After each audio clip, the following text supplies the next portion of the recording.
Hi students, this is the fourth video of chapter number 1, Laws of Motion. Next topic is uniform circular motion. We are already studied about the circular motion in previous standards. Circular motion means the motion along the circular path is called as a circular motion. And the examples of the circular motion is motion of the blades of a fan, then merry-go-round. Let's try this. Observe the tip of a second hand of a clock. What can you say about its velocity and speed? So observe the tip of the second hand of a clock and what can you say about its velocity and speed? So the speed of the tip of a clock is constant. The speed is constant. If you observe the tip of the second hand of a clock, the speed is constant. But the direction of its displacement and therefore its velocity is constantly changing. But the direction of the tip of a clock is constantly changing. So its velocity is also constantly changing. As the tip is moving along a circular path, its motion is called as a uniform circular motion. So if as the tip is moving along a circular path, its motion is called as a uniform circular motion. Can you give more examples of such a motion? So there are so many examples in your day-to-day life. The examples are motion of the minute hand in a clock, then motion of the wheel of any vehicle, then motion of the blades of a fan, then merry-go-round. So these all are the examples of uniform circular motion. Next one. Try out and think about it. First one, draw a rectangular path as shown in figure 1.10. So first draw a rectangular path as shown in figure 10.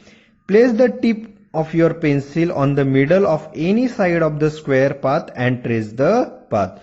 Place the tip of your pencil on the middle of any side of the square path and trace the path. So this is the path of this square. Note how many times you have to change the direction while tracing the complete path. So here 4 times change the direction while tracing the path. This is the first direction, second, third, fourth. Now repeat this action for a pentagonal, hexagonal, octagonal path and note the number of times you have to change the direction. So this is your homework, student. Now repeat the action for a pentagonal, draw a pentagonal, hexagonal and octagonal path and note the number of times you have to change the direction. This is the pentagonal, 1, 2, 3, 4, 5. 5 sides means pentagonal. Hexagonal means 6 sides. Octagonal means 8 sides. And you will to find out the path and note the number of times you have to change the direction. Fifth one, if you increase the number of sides of the polygon and make it infinite, how many times will you have to change the direction? What will be the shape of the path? So this shows that if we increase the number of sides, we have to keep changing the direction. Here the direction is changing continuously. We have to keep the changing direction more and more times. And when we increase the number of sides, this number of sides to infinity, the polygons becomes a circle and this polygon becomes a circle. Next one, when an object is moving with the constant speed along a circular path, the change in velocity is only due to the change in direction, hence it is an accelerated motion. If suppose when an object is moving with the constant speed along a circular path, the change in velocity is only due to the change in direction. Here direction are changed. Hence it is accelerated motion. When an object moves with a constant speed along a circular path, the motion is called as a uniform circular motion. So uniform circular motion means when an object moves with the constant speed along a circular path, the motion is called as a uniform circular motion. And the example is the motion of a stone in a sling or that of any point on a bicycle wheel when they are uniform motion. So these all are the examples of uniform circular motion. Next one, if an object moving along a circular path of radius r, if suppose this object is moving along a circular path of radius r, takes time t to complete back to its starting position. If an object moving in a circular path of radius r takes time t to come back to its starting position, its speed can be determined using the formula given below. So its speed can be determined using the formula given below. Speed is equal to circumference upon time, and the formula of the circumference of the circle is 2 pi r divided by t. R means radius of the circle. Next one, research. Find out more examples of circular motion in day-to-day life. So this is also homework, students. You have to find out more examples of circular motion in day-to-day life. Next topic is determining the direction of velocity in uniform circular motion. Determining the direction of velocity in uniform circular motion. Take a circular disc like this. Take a circular disc and put a 5 rupee coin at a point along its edge. Make it move around its axis by putting a pin through it. When the disc is move higher speed, the coin will be thrown off. The coin will be thrown off as shown in figure 1.11. Note the direction in which it is thrown off. Repeat the action placing the coin at different points along the edge of the circle. And repeat this action placing the coin at different points along the edge of the circle. And observe the direction in which the coin is thrown off. So you will find out the coin will be thrown in the direction of the tangent which is perpendicular to the radius of the disc. Tangent means a straight line that touches a curve but does not cross it. So here the coin will be thrown off in the direction of the tangent which is perpendicular to the radius of the disc. Thus the direction in which it gets thrown off depends on its position at the moment of getting thrown off. It means that as the coin moves along a circular path, the direction of its motion is changing at every point. So it means that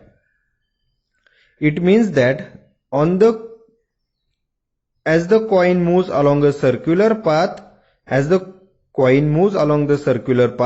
the direction of its motion changing at every point. The direction of motion is changing at every point. So this is the uniform circular motion. Uniform circular motion means when an object moves with a constant speed along a circular path, the motion is called as a uniform circular motion. Next one is solve examples. First solve example is an athlete is running on a circular track. He runs a distance of 400 meters in 25 seconds. Before returning to his original position, what is his average speed and average velocity? So, an athlete is running on a circular track. He runs a distance of 400 meters in 25 seconds. Before returning to his original position, what is his average speed and average velocity? So, given is total distance traveled is 400 meters.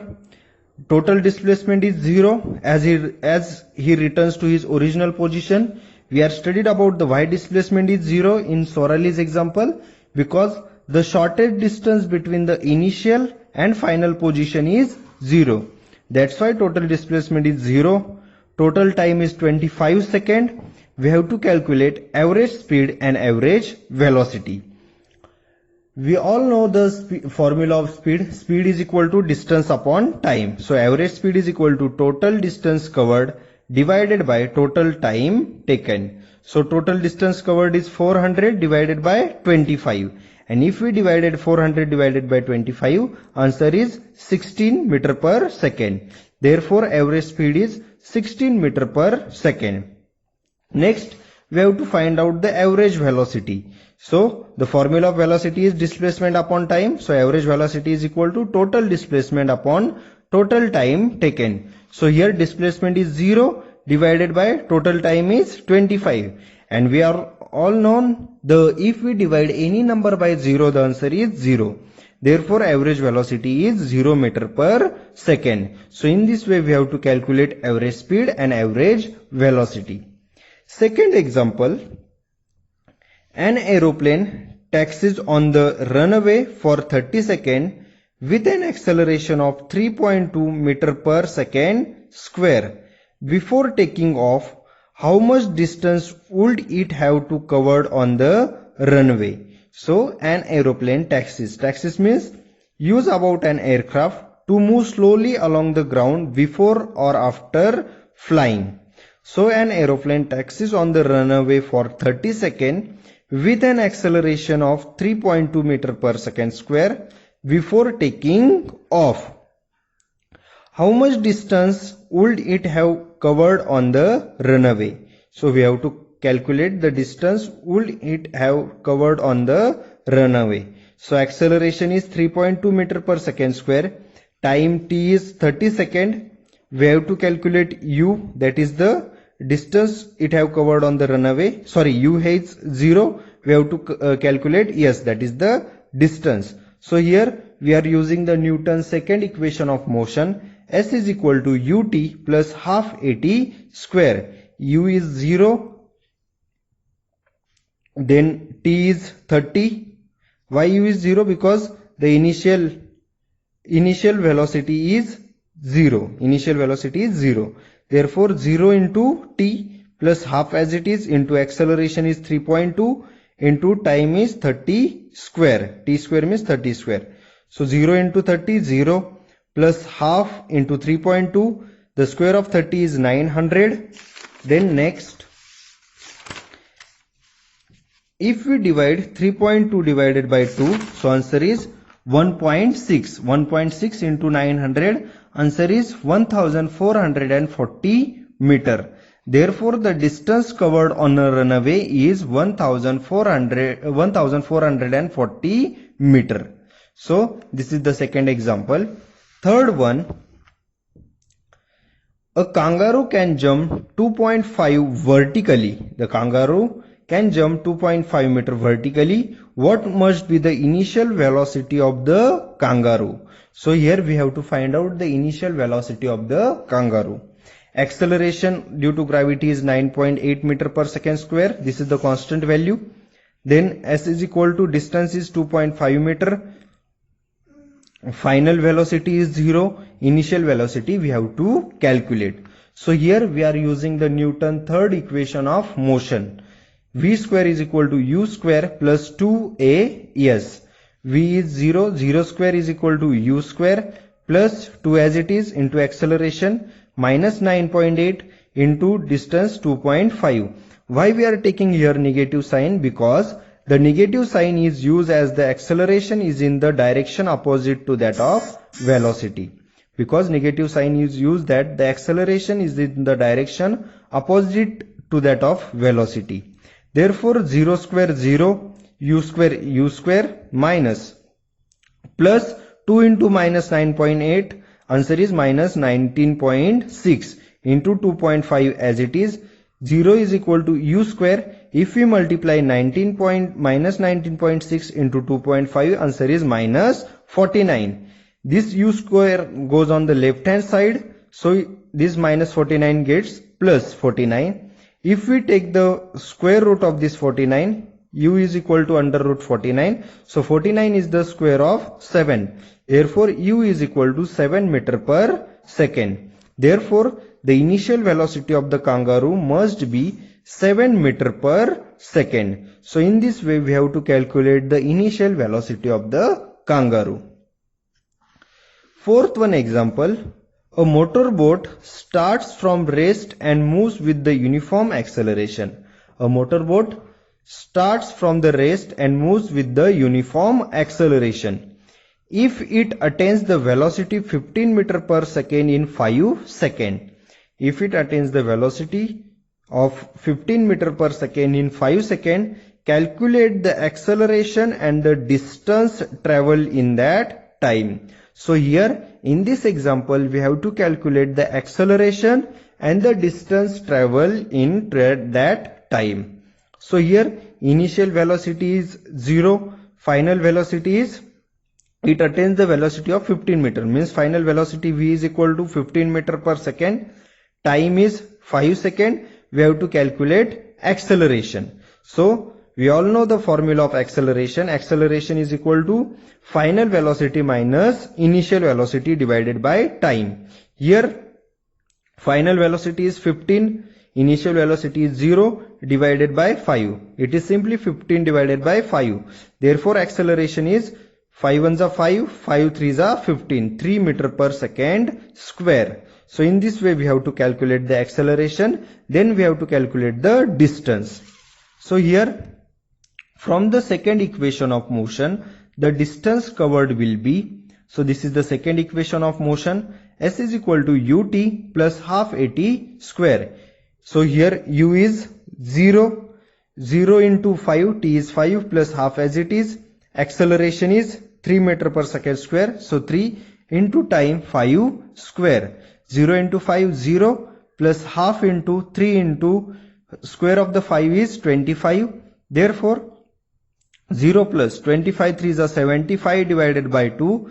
If we divided 75 divided by 2, answer is 37.5 meter. Therefore, in this way, we have to calculate the acceleration. Acceleration is 3 meter per second square and the distance traveled is 37.5 meter.